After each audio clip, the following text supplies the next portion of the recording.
खरं तर सध्या महाराष्ट्राच्या जनतेला एकच प्रश्न पडलाय, राज्याचे नवे मुख्यमंत्री कोण होणार आणि या संदर्भातली ही मोठी बातमी।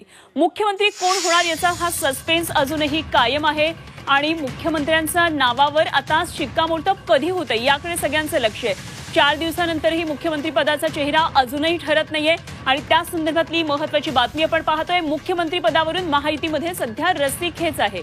मुख्यमंत्री कोण होणार यावर अजूनही कुठलाही डिसिजन झालेला नाहीये आणि महायुतीमध्ये मुख्यमंत्री पदावरून रस्सीखेच सुरू आहे। देवेंद्र फडणवीस की शिंदे या दोघांच्या नावाची चर्चा आहे आणि या दोघांमध्ये त्यांच्या समर्थकांमध्ये रस्सीखेच सुरू असल्याचं एक चित्र दिसतंय। तेव्हा दिल्लीमधून मुख्यमंत्री पदाचा चेहरा ठरणार असल्यामुळे सर्वांचं लक्ष हे दिल्लीकडे लागलेलं आहे।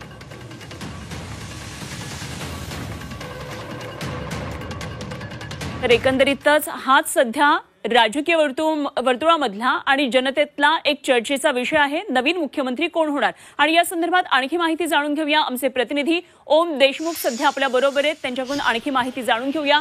ओम, खरं तर संपूर्ण राज्याचं लक्ष लागलेलं आहे नवीन मुख्यमंत्री कोण। दोन महत्त्वाची नावं ती म्हणजे शिंदे आणि देवेंद्र फडणवीस। काय नेमकं सध्या राजकीय वर्तुळामधलं वातावरण आहे आणि आता कोणाचं पारडं हे जास्त जड दिसतंय?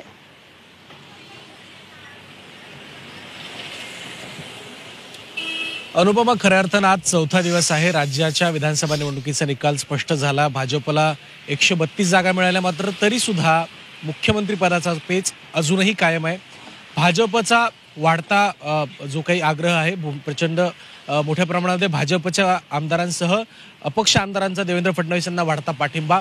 दुसऱ्या बाजूला मुख्यमंत्रीपद सोडण्यावरून शिंदे गटाची अनुत्सुकता आणि तिसऱ्या बाजूला राष्ट्रवादी काँग्रेस पक्षानं भाजपला दिलेला पाठिंबा। या सगळ्यामध्ये भाजप प्रणित महायुतीचा मुख्यमंत्री कोण असणार याबाबतचा जो काही निर्णय आहे तो अद्यापही होत नाहीये।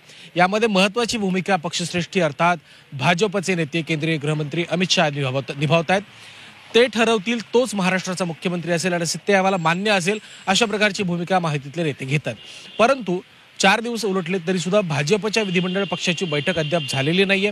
तीनही नेते देवेंद्र फडणवीस, अजित पवार आणि काळजीवाहू मुख्यमंत्री एकनाथ शिंदे अद्याप हे भाजपच्या श्रेष्ठींना भेटलेले देखील नाही। त्यामुळे चर्चा नेमकी कुठपर्यंत आली हे देखील अद्याप स्पष्ट होऊ शकलेलं नाही।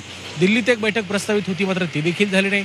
त्यानंतर मुख्यमंत्री आणि दोन्ही उपमुख्यमंत्री दिल्लीला जातील असंही बोललं जात होतं, तो दौरा देखील रद्द झालेला आहे। त्यामुळे नेमकं घोडं नेमकं अडलंय कुठे हे स्पष्ट होत नाहीये। माहिती अशी देखील मिळते की उद्या भाजपच्या विधिमंडळ पक्षाची बैठक उद्या मुंबईमध्ये बोलावली जाऊ शकते। केंद्रातले 2 पक्षाचे पर्यवेक्षक महाराष्ट्रात येऊन मुंबईत येऊन आपल्या आमदारांची मतं जाणून घेतील। त्यानंतर 29 तारखेला या सगळ्या संदर्भामध्ये अधिकृत घोषणा होऊ शकते। एक माहिती अशी देखील होती की शिवसेनेकडनं राष्ट्रवादी काँग्रेसला देखील पाठिंब्याबाबत विचारणा झाली होती, मात्र याचा कुठलाही अधिकृत दुजोरा दोन्ही पक्षांकडून मिळालेला नाहीये। त्यामुळे मुख्यमंत्री पदाबाबत दोन्ही पक्षांमध्ये जोरदार रस्सीखेच सुरू आहे हे स्पष्ट आहे। एकनाथ शिंदे मुख्यमंत्री पदावरून पायउतार होतील का आणि त्यानंतर देवेंद्र फडणवीस यांची वर्णी महाराष्ट्राच्या मुख्यमंत्रीपदी लागते का, हा मुद्दा सगळ्यात महत्त्वाचा असताना निर्णय मात्र अद्याप झालेला नाही। त्यामुळे दिल्ली नेमकं काय करते, दिल्लीकडच्या भूमिकेकडेच आता सर्वांचं लक्ष लागलंय। खरंय ओम, जरूर आणि आपल्याला याच घडामोडीवर लक्ष ठेवून राहायचं। धन्यवाद दिलेल्या या सगळ्या सविस्तर माहितीसाठी।